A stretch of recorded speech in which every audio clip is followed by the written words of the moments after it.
Welcome to a new edition of the Neon Jazz interview series with Kansas City-based saxophonist Gregory. He was born and raised in Edmonton, Alberta, Canada, and was taught by G Gordon Nicholson and was heavily influenced by many of the great Edmonton musicians such as P.J. Perry and Tommy Banks.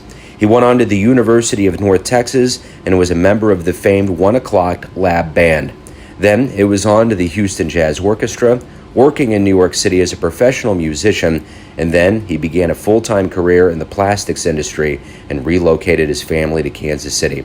He is a fixture of the Kansas City Jazz Orchestra, the Boulevard Big Band, and other outfits. He's got great stories. He digs Kansas City, so please get to know him and dig this interview, my friends. Thanks for taking a minute out for Neon Jazz today. I appreciate it. Oh, absolutely. Let's start off here. I know you had a big show last night. I just kind of want to begin with any recordings that might be on the horizon or anything that people can pick up from you. I actually, with trumpeter Trent Austin, I just did a recording with pianist and vocalist Jackie Myers at Black Dolphin, and that's probably pretty close to coming out in the next few months or so. That immediately is the only thing I can advise you of. Let's go back to, before we get into kind of Kansas City and what's going on here, let's go back to the beginning of your life. You were born and raised in Edmonton, Canada. Edmonton, Alberta, Canada, yep.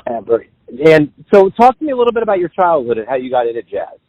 Well, you know, how I got into jazz was that I was fortunate enough to have an older brother who, in grade 7, which is the start of junior high in Canada, he took band and he brought his saxophone home to practice it from school, and I would always say, can I try, can I play, can I do it? And so I would play on his, and, you know, I started to learn to play it just from him helping me.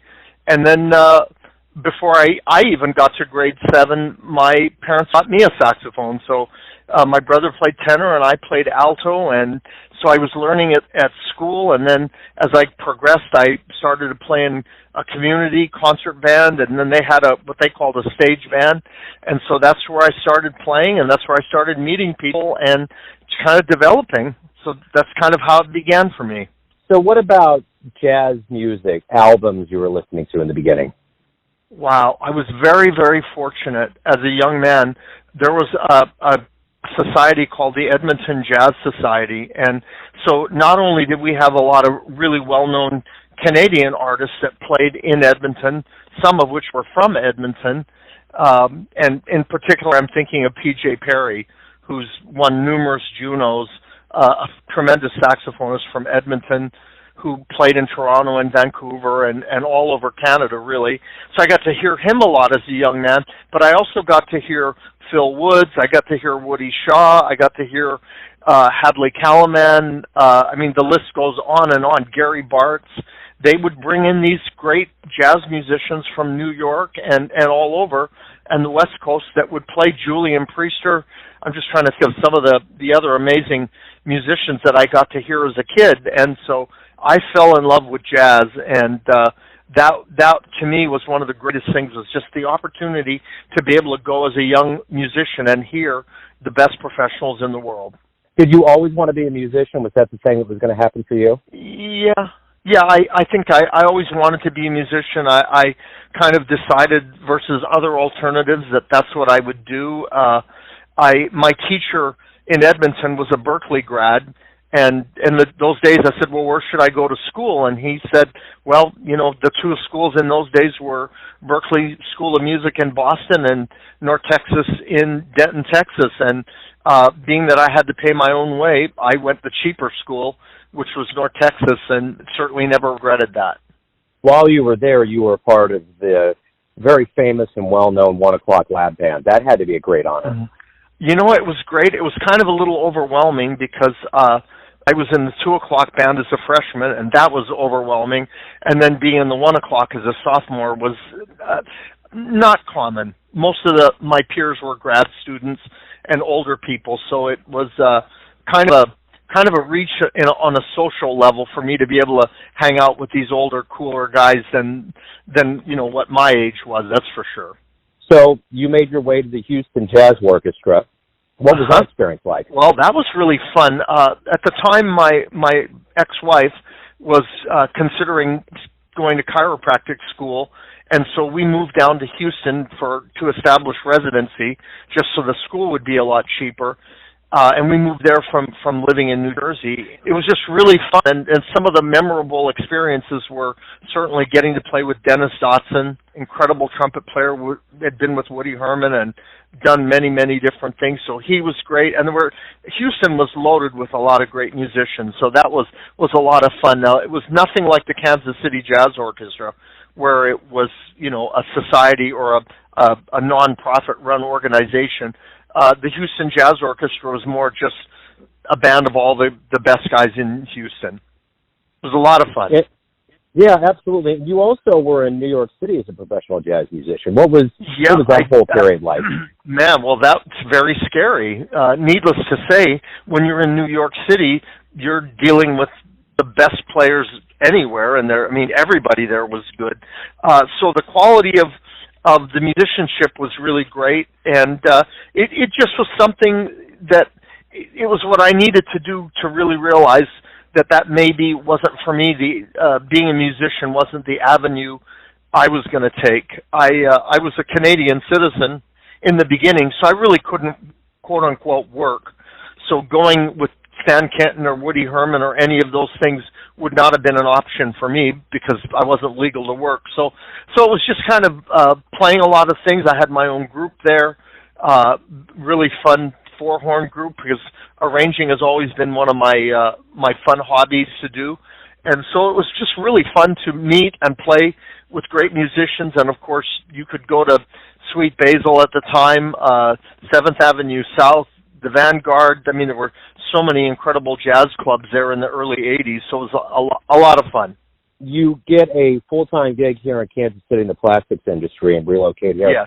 Talk to me about that move and kind of what's happened since. Well, I actually started working for the same plastics company when I was in New Jersey. I was just, trying to get back on the scene after leaving Houston, and I just needed to start a job, and so I found a plastics factory that was very close to where I lived, and it had a musician's favorite 3 words: no experience necessary.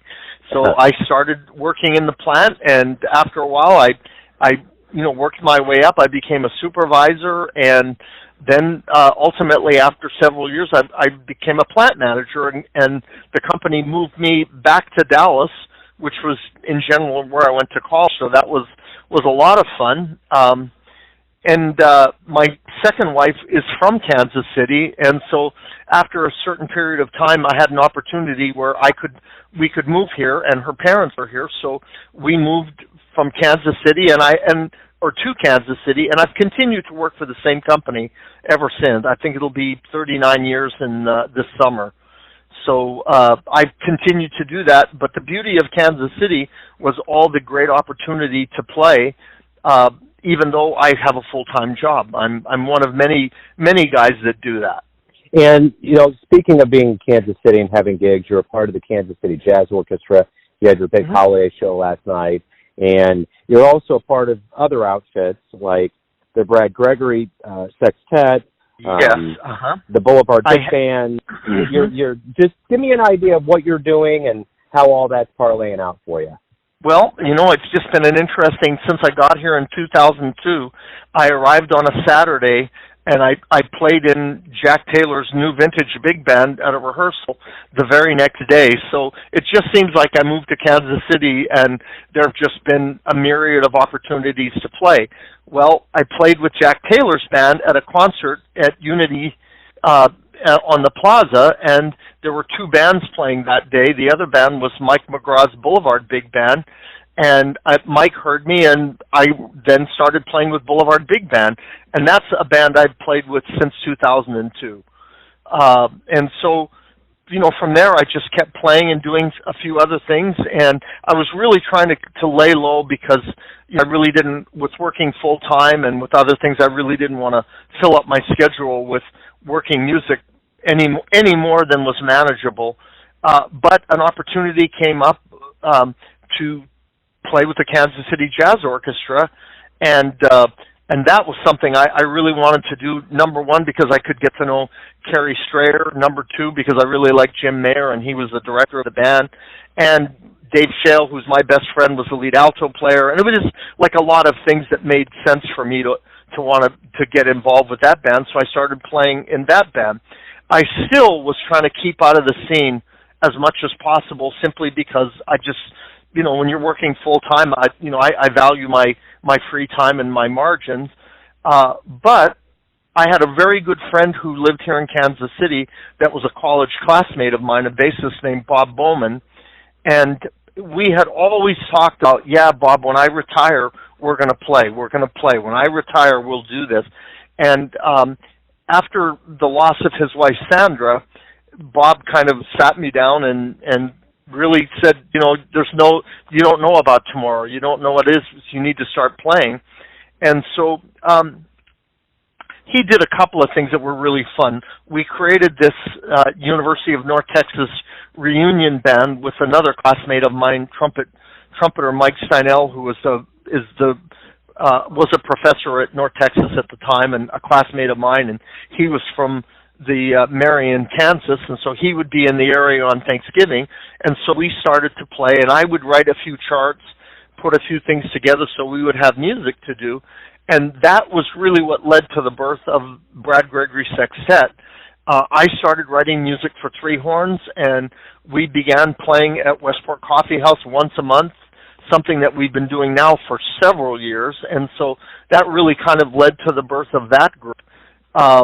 And then the second thing that we started was Kansas City Reeds and Rhythm, which is basically the saxophone section from the Kansas City Jazz Orchestra, along with our rhythm section, playing, I would describe it as super sax kind of music. Music for 5 saxophones and rhythm sections. And so that's another entity now as I get a little bit closer to retirement. I'm going to look at doing a lot more with that, because that's kind of a unique group. You really don't see anything like that, Joe, anywhere. So yeah, it's just been a bunch of different things, and like I said, I owe a lot to Bob, because he invited me to play in his little band called Bodog, and he really kind of let me music direct it for a period of time, and that's where I started to realize that A, I wanted to play, and B, I wanted to lead my own groups. Just being able to play the music I love playing is the reason I do this. So what do you love the best about Kansas City? Oh, man, the people, by far. The people, the history. This is just a great place to live. It's a great place to be. We have all the amenities of every big city anywhere in America, but we don't have near any of the big problems. And so I don't know. I always describe Kansas City as kind of like Goldilocks. Not too big, not too small. Everything's just right. Yeah. And the music scene here, I mean, it's historic, and that's really great. But it's the people. I mean, we're loaded with not only great talent, but great people.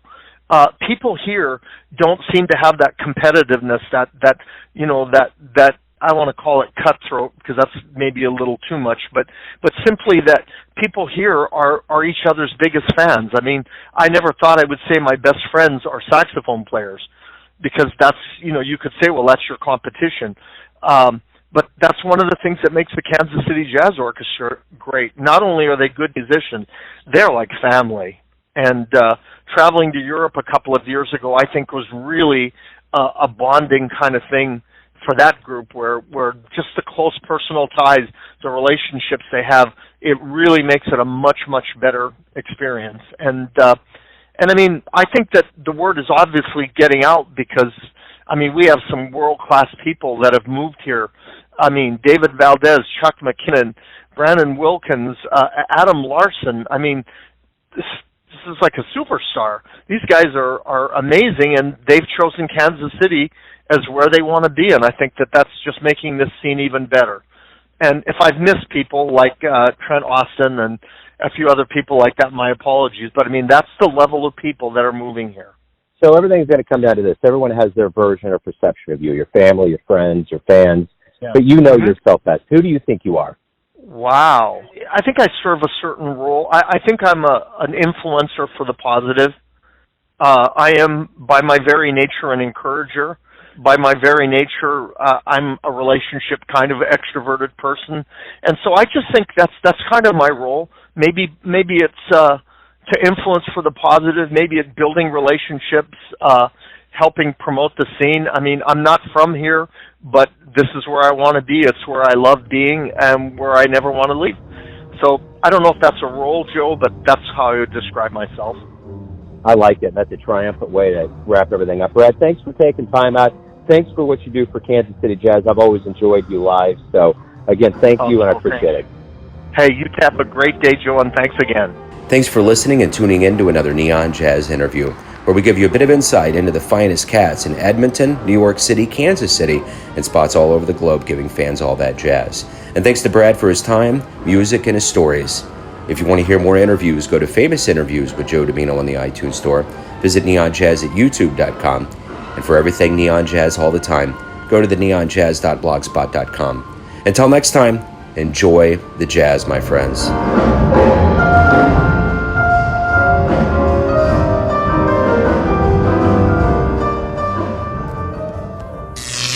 Neon Jazz.